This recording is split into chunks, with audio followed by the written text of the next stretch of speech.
টেকের প্রতি একটা ভালোবাসা একেবারে ছোটবেলা থেকে ছিল, সত্যি বলতে। যেটা একটা টাইমে গিয়ে আমার আব্বু বললেন, তোমার যেহেতু এটাতেই আকর্ষণ, তুমি তাহলে এইটা নিয়েই কিছু করো, সমস্যা নেই আমাদের। সত্যি বলতে আমার ফ্যামিলির সাপোর্ট ছিল এই জায়গাটাতে, এবং দেন আমার মনে হলো তাহলে আমি জবটা ছেড়ে দিই, আমি ফুল টাইম ইউটিউবে চলে আসি। একদম ছোটবেলা থেকেই আমার টেকের প্রতি খুব বেশি আকর্ষণ ছিল, এমনকি সবাই যখন জিজ্ঞাসা করতো বড় হয়ে তুমি কি হতে চাও, আমি বলতাম আমি ইঞ্জিনিয়ার হতে চাই। সেই ক্ষেত্রে ইলেকট্রিক এই সমস্ত জিনিসের সাথে আমার একটু থাকা হবে আর কি, ওরকম একটা ইচ্ছা ছিল। আমার মনে আছে আমার আব্বু যখন প্রথম ফোন কিনে, একদম প্রথম দিন কিনে এনে সিমটাও লাগানো হয়নি, ফোনটা জাস্ট টেবিলের উপরে রেখে উনি একটু বাসার বাইরে যান। এর মধ্যে আমার কাছে স্ক্রু ড্রাইভার ছিল, ওগুলো দিয়ে অলরেডি আমার খোলা শেষ।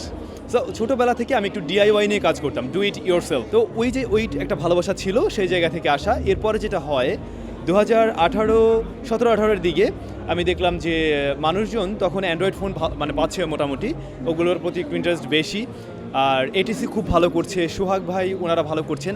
তো সোহাগ ভাইকে দেখে আমার আসলে ইন্সপিরেশন জাগে, এবং তুষারদেরকে দেখে বা এটিসিকে দেখে আসলে ফোন রিভিউর প্রতিও একটা আকর্ষণ জাগে যে ওরাও বেশ ভালো করছে এখানে, এবং ওদের দেখে সত্যি বলতে অনেক কিছু শেখা ওই সময়টাতে। দেন ওইভাবেই আসা স্মার্টফোনের দিকটাতে। বাট স্টিল নাও আমি ডিআইওয়াই নিয়েও কাজ করছি। এই তো মোটামুটি টেকের প্রতি একটা ভালোবাসা একেবারে ছোটোবেলা থেকে ছিল, সত্যি বলতে। যেটা সত্যি বলতে আমি যেটা শুরুতেই বললাম, আমার ছোটোবেলা থেকেই এমন ইচ্ছা ছিল যে আমি ইলেকট্রনিক্স বা এর আশেপাশে কিছু তো একটা করবো, এরকমই প্ল্যান ছিল আমার। তো মাঝে আমাকে শিফট করতে হয়, ইভেন আমি ট্যুরিজম অ্যান্ড হসপিটালিটি ম্যানেজমেন্টেও, ওইটা একটা অন্য চ্যাপ্টার ছিল আসলে, আমার এয়ারলাইন্স রিলেটেড কাজবাজও করার ইচ্ছা ছিল। তো যে কারণে ওদিকটাতে ভাবছিলাম শিফট করব, কিন্তু পরবর্তীতে যেহেতু ওই যে আকর্ষণ থাকে না একটা জিনিসের প্রতি, একটা টাইমে গিয়ে আমার আব্বু বললেন, তোমার যেহেতু এটাতেই আকর্ষণ, তুমি তাহলে এইটা নিয়েই কিছু করো, সমস্যা নেই আমাদের। ইভেন আমি যখন ইউটিউবিং শুরু করতে যাই তখন আমি কিন্তু জব করছিলাম। তো ওই টাইমটাতে আমার আব্বু বললেন যে তুমি জব করছো, আবার এদিকে এসে দেখলাম যে ইউটিউব, বা সে হয়তো অতটা ইউটিউব বুঝতো না, বাট এটা বুঝতো যে আমি কন্টেন্ট ক্রিয়েশন বা কিছু একটা করছি। তখন বলছিল যে তোমার যদি এটা এত ভালো লাগে দেন তুমি এখানেও দেখতে পারো।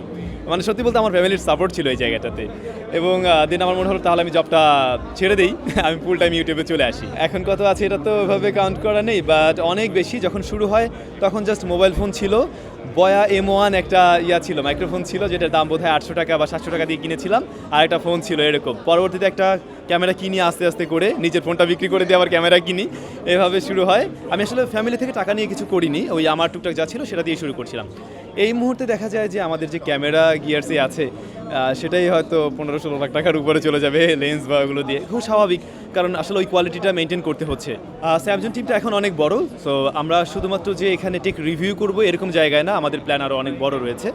যেমন লাস্ট ইয়ার আমরা প্ল্যান করছিলাম এরকম বিভিন্ন স্কুলগুলোতে, যেহেতু আমি ডিআইওয়াই নিয়ে কাজ করি বললাম, স্কুলগুলোতে বাচ্চারা দেখা যায় এখনও যে প্রজেক্টগুলো তৈরি করে, সেই প্রজেক্টগুলো একদম বেসিক লেভেলের, বা একেবারে হ্যাঁ ওদের জন্য বেসিকটাই ঠিক আছে, এটা আমি মানি, কিন্তু গত 10 বছর আগেও যে প্রজেক্টগুলো চলতো স্টিল নাও সেই প্রজেক্টই ওরা করছে। তো আমি চাচ্ছি এখানে এআই এর ইমপ্লিমেন্ট, দেন নতুন যে প্রজেক্টগুলো আসলে ওদের এখনই শেখানো উচিত।